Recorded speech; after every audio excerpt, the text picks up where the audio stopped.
donc c'est bon hein? C'est bon jusqu'à présent ñu ngi fi au niveau de Kër Massar Sud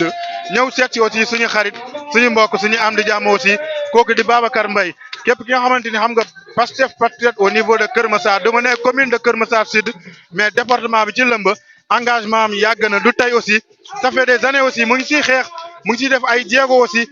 kooku mooy di Babacar Mbaye sëñ Babacar ñu ngi lay nuyu di la ziar. ñu ngi lay ziar Garda mbaa yaa ngi ci jàmm j'espère. ñu ngi sant bu baax a baax ñu ngi lay ne bonne heureuse année 2026 ñu bàyyi la nga nuyonteeg téléspectateur SSP TV nga souhaité leen une bonne heureuse année balaa ñoo dugg ci question réponse yi maag yow. waa comme ni nga ko waxee rek ñu ngi souhaiter à toute la population massaroise une bonne et heureuse année 2026 2026 dàqal ñu 2025 te objectif yi ñu am yëpp envers la commune envers notre engagement politique ñu mën ko atteindre inchallah toutes les 6 communes nag y compris bàyyiwuñu kenn donc en gros le département de Kër Massar ñu ngi leen di tout souhaiter à tout un chacun une bonne et heureuse année 2026 inchallah yàlla may ñu fekkee ko ak tal inchallah inchallah rabbi mais Babacar ñëw nañu fii au niveau de Kër Massar Sud ñu fekk fi nga woote benn feu de joie andi fi pas mal de gens aussi gis nañu la gente féminine elles sont là xale yi aussi ñu ngi fi mais pourquoi ce choix. bon fii mooy suñu fief fii mooy Aynou Mady Kër Massar ñun fii lañ màggee fii lañ yaroo fii lañ defee lépp suñu enfance lépp fii lañ ko amee suñuy diplôme yi tax tey jii nii sax ñuy mën a yëkkati suñuy mbagg mën a ñeme yenn yi nii fii lañ ko amee donc lépp lu ñu am dañ koy indi Aynou Mady Kër Massar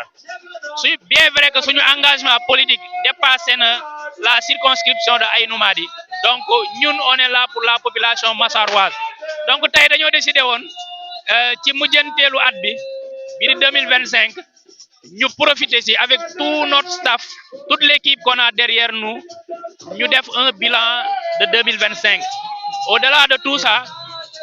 ñu may xale yi fi nekk jeunes yi benn environnement boo xam ne ni mën nañ ci def leur lancer de pétard mën nañ fi def leur feu d'artifice ba pare sàkku leen tàllal leen suñu loxo ñu ñaanal leen muy mag ñi muy ndaw ñi muy jigéen ñi muy mag ñi voilà donc c'est ça l'objectif en fait. mais en parlant de bilan et d'engagement ñëpp gis nañu acte yi nga xamante ni Babacar ak tous ñi nga xamante ni équipe am ñi nekk ci BM27 bi mu ngi koy def surtout ci 2025 bi parce que man def ma am li ma ci marqué lu mel ni nawet bi gis nañu nga déployer ay moto pompe aussi di xuus di ànd ak gars yi aussi mais motivation boobu Babacar. waaw loolu en fait dafa fekk ci suñu engagement boo xam ne ni moom lañ yàgg am pour la commune de Kër Massar soo xoolee ba ñuy jiite la jeunesse patriotique du Sénégal fii dans le département de Kër Massar on en a profité pour mailler Pastef dans tout Kër Massar tey nag dafa yomb massifier donc nag ñun dañoo jéggi massification dañoo dem au support de la population te tey jii loolu dafa rejoindre suñu engagement politique dañoo am vision bu bees pour Kër Massar Sud commune bi ñu nekk donc ñun suñu vision mooy Kër Massar ñu def ko benn commune résiliente benn commune boo xam ne nii képp kuy Kër Massar waa da nga ciy mën a dugal sa loxo pour mën a avancer la commune bi au-delà de tout ça notre objectif c'est de faire de Kër Massar Sud une commune qui est économiquement dynamique donc on a ces objectifs on a les ambitions de le faire et on a un projet qui est solide pour Kër Massar Sud ñun bëgguñu xaar ba Kër Massar Sud tegu suñu loxo ñuy def ce qu'on appelle pilotage à vue donc luñ bëgg mooy li ñu jàng ñu taril ko pour Kër Massar te ñaanuñ ko yàlla ëllëg suñu ñàkkee pour Kër Massar Sud ñun ñooy ñàkk donc on fera tout de notre possible pour que Kër Massar puisse sortir de ces nuits ténèbres donc sur ce équipe bu ñu am équipe bu jeune la bu dynamique boo xam ne nii avec la section communale de Pastef Kër Massar ñu ngi liggéey pour récupérer la municipalité pour diriger ko xam nañ ne y a plusieurs domaines à gérer gis nga ñu si mbënd mi yaa ko wax sa bopp léegi ñu ngi si social bi pendant les vacances on a organisé des colonies de vacances pour les enfants pour tàggat leen loolu yëpp dans l'objectif de faire de Kër Massar Sud une commune prospère boo xam ne ni vraiment tout le monde ñu si nekk ñëpp dinañ ci gis seen bopp donc c'est ça notre objectif et notre vision pour Keur Massar Sud. mais les perspectives et les ambitions de Babacar Mbaye parce que ñu ngi jëm ci année 2026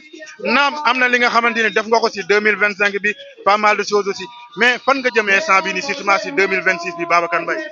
li ëpp solo mooy ñun fi ñu jëm xam nañ ko fi ñu jëm leer na nañu suñu bopp te leer na ci équipe bi ñu àndal donc lenn moo siy des mooy le parti PASTEF nous accompagne parce que nekkuñ di tâtonner fi ñu jëm gestion administrative ak gestion commune loolu yëpp dafa bokk ci loo xam ne ni dañoo yàgg a nekk ay at di ko tari donc on a dirigé pas mal de structures on a été expérimenté dans pas mal d'entreprises ici au Sénégal donc expérience boobu may nañu ñu mën a fixer wu des objectifs clairs pour cette commune pour la team BM27 donc en collaboration avec la section communale de PASTEF Keur Massar li ñu bëgg dañoo bëgg 2026 on a déjà fait un atelier boo xam ne ni y a des activités citoyennes yoo xam ne ni prévoir nañ ko pour 2026 et aussi on prévoit de divulguer notre projet devant toute la population massaroise loolu on va le faire d'ici quelque temps mais inchallah 2026 sera accompagné d'actions et de réalisations loolu moom c'est quelque chose qu'on promet la commune et vraiment ñu ngi ci tàllal loxo képp kuy doomu Keur Massar waa muy pàcc yëpp muy la presse muy la culture muy artisan yi muy cadre yi ñëpp ñu ngi leen ciy tàllal loxo parce que projet bi ñu yor c'est ce projet là qui est calqué sur l'agenda de transformation nationale et ñun dañ ne on a les ambitions de faire décoller cette commune te li ñu gis nii dalul suñu xel te ay ndaw lañ lépp lu ñu am on le doit à Keur Massar Sud te tey yoon la jot na ñu delloo ko à Keur Massar Sud donc loolu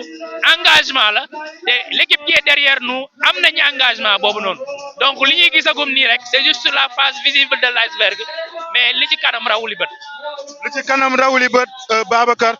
juste rek balaa ma lay yeewi parce que xam naa ni gars yëpp yow la ñuy xaar fu mu nekk ni déglu nga le message du président de la République tey yaa ngi xaar aussi parti bi tamit war la mën a accompagner fii ak 2027 bi lan moo sa xalaat aussi par rapport avec le discours du président de la République si fin d'année bi. bon ñun lu ñu mën mooy jël suñu engagement citoyen bi ñu am ñu calquer ko sur la vision du gouvernement qui est en place donc lépp lu ñu yëkkati pour développer les terroirs ñun daf ñu fekk ci suñu engagement donc on fera de telle sorte que lépp lu ñu déglu nañ discours bi tey ci bu baax donc on a vu que def nañ progrès bu rëy ci wàllum gouvernance donc ci kaw loolu ñun de notre possible ici à la base on fera tout de notre possible pour essayer d'accompagner le gouvernement dans cette vision qu'elle a en d'autres termes il y a le parti PASTEF qui est à côté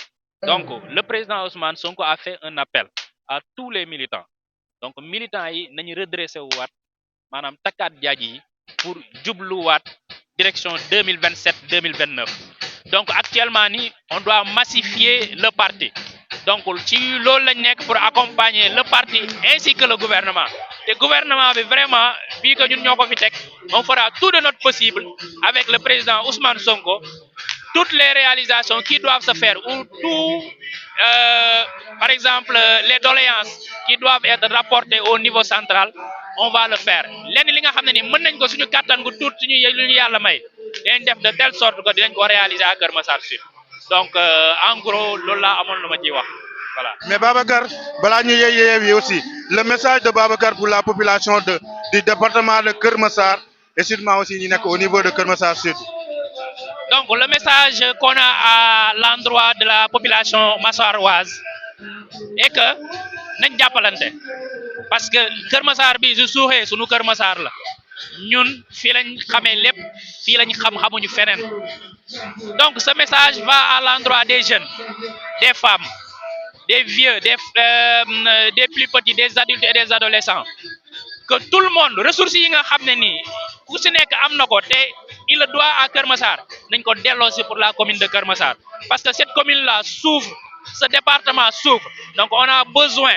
des fils et des filles de ce département pour continuer pour rendre à Keur Massar une gouvernance prospère boo xam ne ni dinañu mën a sortir du lot bien vrai qu'on est le 46e département, le dernier des départements mais on peut hisser ce département-là au rang des premiers départements. Donc, on a la possibilité de le faire.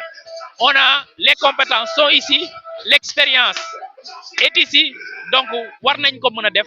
dans la communion, dans la solidarité et dans la convivialité surtout. Voilà, donc message boobu la amoon li ma leen di jox di profito di souhaiter une bonne et heureuse année à toute la population massaroise di leen jaajëfal waa SSP jërëjëf. merci beaucoup donc Babacar Mbaye la BM27 aussi mu invité ñu fii ñu ñëw si feu de joie bi nga xamante ne maye na ko pour fêter la nouvelle année ak équipe am yëpp wax dëgg fa yàlla fekk nañ ci aussi chaleur bi nga xamante ni macha allah ñu ngi def communion par rapport ak ñi nga xamante ni ñu ngi fi en tout cas ñu ngi koy jaajëfal bu baax a baax di la encourager aussi di la ne bonne chance aussi merci beaucoup Babacar jaajëf.